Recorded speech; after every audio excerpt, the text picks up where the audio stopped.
কেমন আছো বলো? তাহলে এখন বাবার জায়গায় ছেলে, তোমার নাম কি আছে? দীপক। দীপক ভাই, বাহ। তুমি পড়াশোনা কমপ্লিট না করছো? না, আমার কলেজ আছে।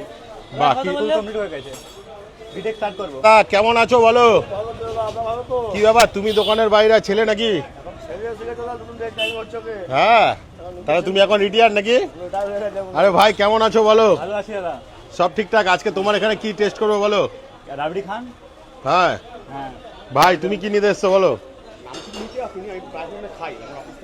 বাহ, তো আজকে তোমাদের এখানে এটা একমাত্র কলকাতায় পাওয়া যায়, তোমাদের সেই বিখ্যাত প্যারা। প্যারা দুটো দাও, এখানে প্যারা খেয়ে দেখো। তুমি এত খাবার খেয়েছো তো, প্যারা খেয়ে দেখো দাদা, এখানে প্যারাটা খেয়ে দেখো। তো দেখো, এই প্যারা কি এখন 10 টাকা করে এসছে নাকি? 10 টাকা আছে। 20, তুমি এসছো বলে 20 টাকা হয়ে গেছে। না, 10 টাকা। 10 টাকা।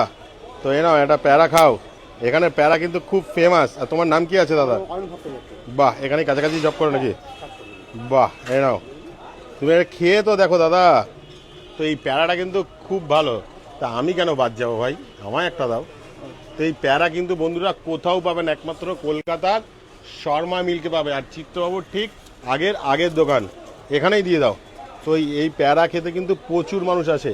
আর এটা কিন্তু মথুরাপুরে পাওয়া যায়, আর এখানে পাওয়া যায়। তাই ইয়ং জেনারেশন এসে গেছে দাদার ব্যবসা কিন্তু আরো বেটার করতে। তো কেমন লাগছে বলো? খুব ভালো। কোনো কথাই হবে না। আর এই দাদার এই মিষ্টির দোকান, খাবারের দোকান কিন্তু প্রচুর আছে। আর এই মিষ্টির দোকান কিন্তু একটাই আছে।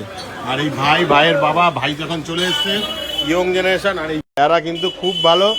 দাদা কেমন লাগছে তোমার বলো? এটা কিন্তু কোথাও পাবে না, একমাত্র মথুরাপুরে পাবে, মথুরায় পাবে। আর কলকাতায় এই এনাদের দোকানে পাবে।